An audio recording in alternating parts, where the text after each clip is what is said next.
प्रिय भक्तों, नमस्कार। भक्तों, आज हम इस चैनल के माध्यम से आपके लिए लेकर आए हैं बुधवार की व्रत कथा, जिसके करने और सुनने मात्र से भक्तों के सभी कष्ट दूर हो जाते हैं और उनकी सभी मनोकामना पूर्ण होती है। तो आइए आरंभ करते हैं बुधवार व्रत कथा।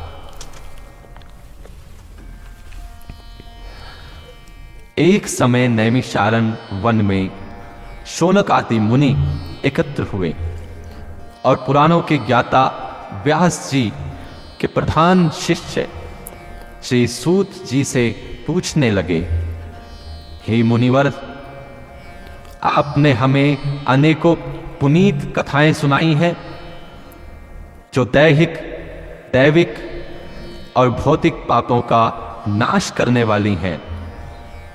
कृपा करके कोई ऐसा व्रत बतावें जिसके करने से मनुष्य के सभी पाप समाप्त हो जाएं और उसे इस लोक में सभी सुख, प्रभु की भक्ति और अंत में मोक्ष प्राप्त हो सके।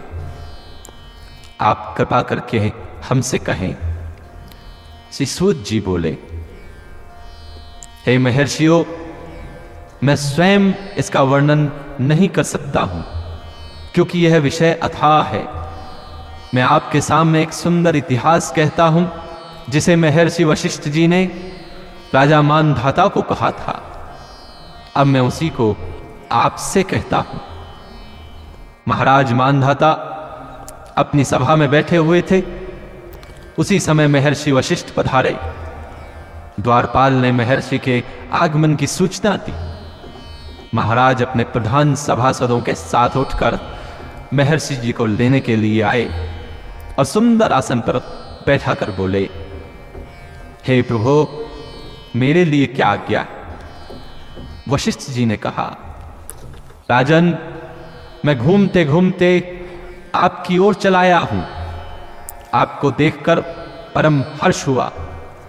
आप सब कुशल पूर्वक तो हैं? मानधाता बोले, महर्षि, आपकी कृपा से सब कुशल है, परंतु प्रभु, कोई ऐसा व्रत कहें जिसके करने से पापों की शांति होकर स्वर्ग की प्राप्ति हो। महर्षि जी ने कहा, राजन, आपने बहुत ही सुंदर प्रश्न किया है। एक महापुण्य देने वाला तथा स्वर्ग और मृत्यु लोक में दुर्लभ व्रत आपसे कहता हूं। आप ध्यान देकर सुने। यह महापुण्य को देने वाला बुधवार का व्रत है। अगर मनुष्य भक्ति और श्रद्धा युक्त होकर बुधवार का व्रत करता है तो इस लोक में सभी प्रकार के सुखों को भोग कर अंत में वैकुंठ को प्राप्त होता है।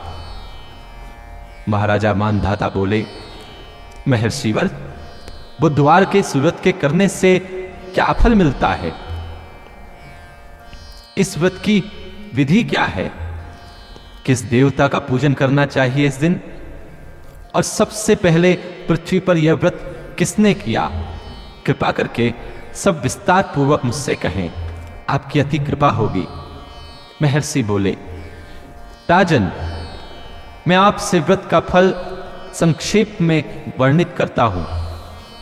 वैसे व्रत के फल के कहने की सामर्थ्य स्वयं ब्रह्मा जी में भी नहीं है। यह व्रत दुख और शोक का नाश करने वाला है, धन और धान्य को बढ़ाने वाला तथा समस्त पापों का नाश करने वाला है।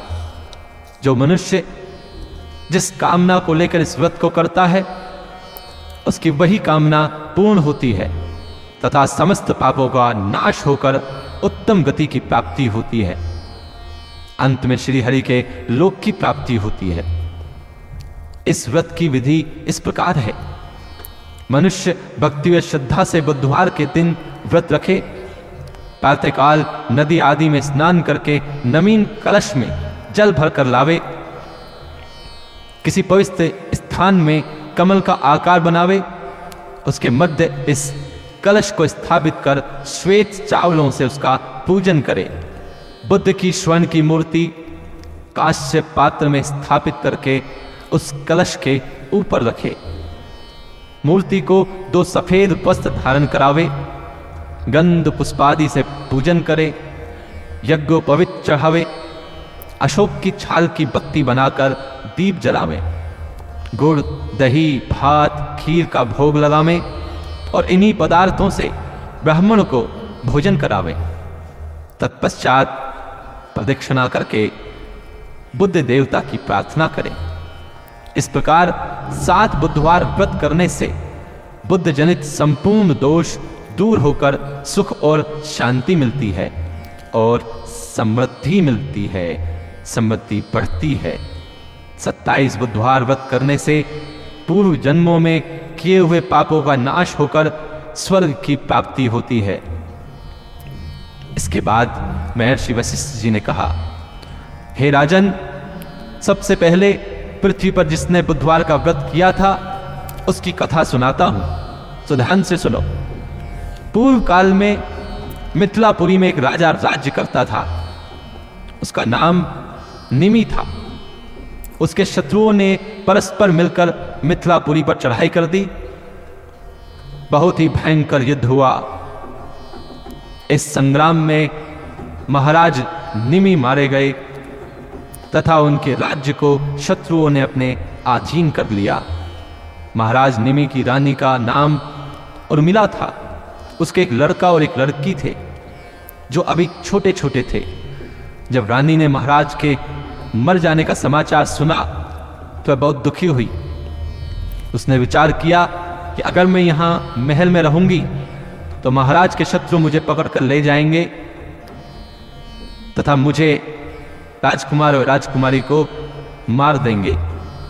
इससे तो अच्छा है कि मैं इस राज्य और राजमहल को छोड़कर कहीं और चली जाऊं।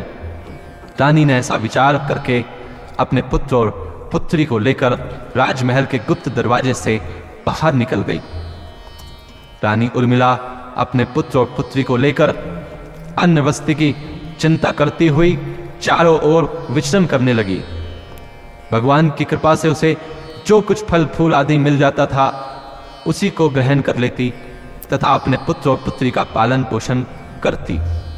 जंगल में जहां कहीं भी स्थान मिल जाता रात्रि को वो वहीं पर शयन करती और फिर प्रातःकाल उठकर चल देती। इस प्रकार रानी अन्य वस्त्र की चिंता में घूमती हुई उज्जैनी नगरी में जा पहुंची।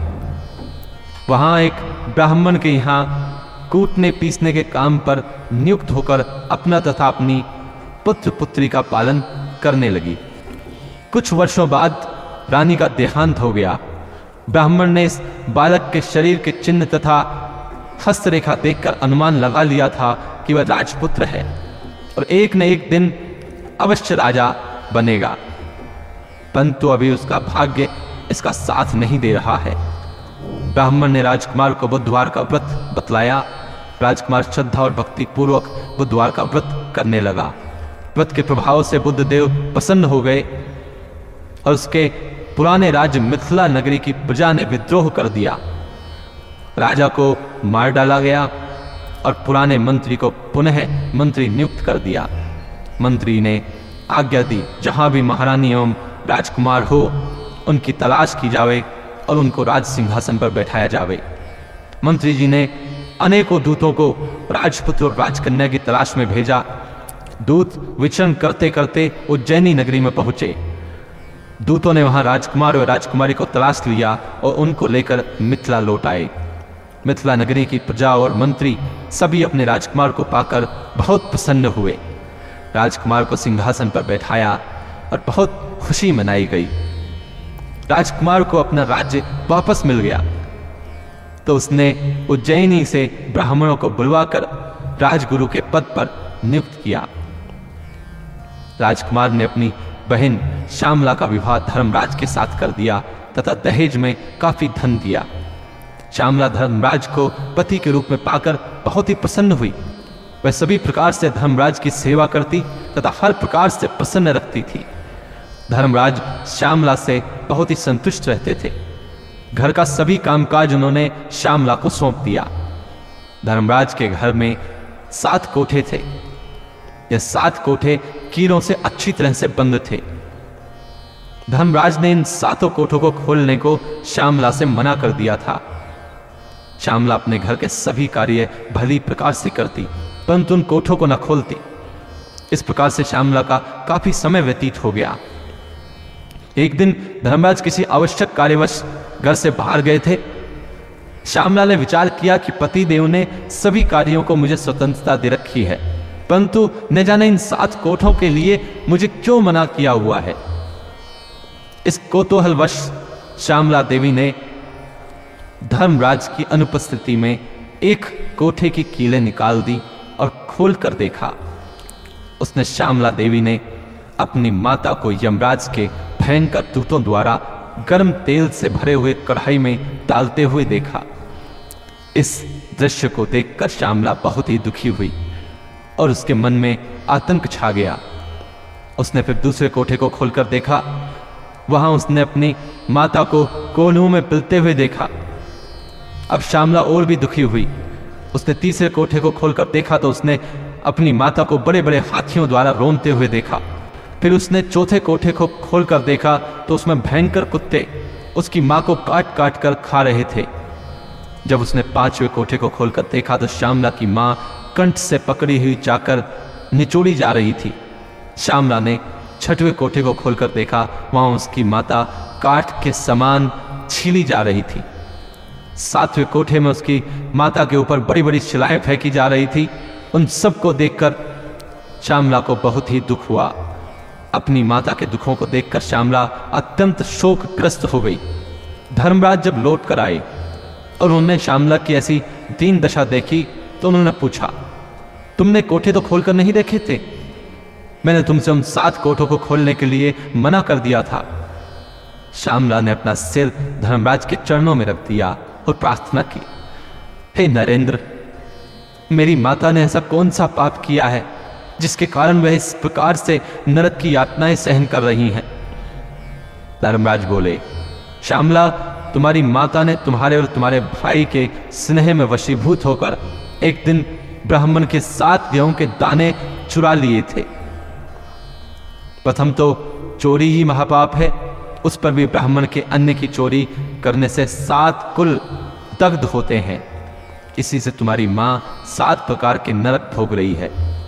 श्यामला हाथ जोड़कर बोली, हे नाथ, ऐसा कोई उपाय बताएं जिसके करने से मेरी मां का उद्धार हो, वे इस कष्ट से निजात पाएं और वो ना भोगें।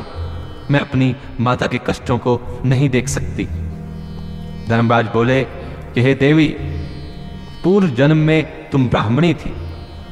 उस जन्म में तुमने बुधवार का व्रत किया था तथा अपनी सखियों को भी बुधवार का व्रत करवाया था। इस जन्म में भी तुम बुधवार का व्रत कर रही हो। इस व्रत के प्रभाव से ही समस्त सुख आपको प्राप्त है।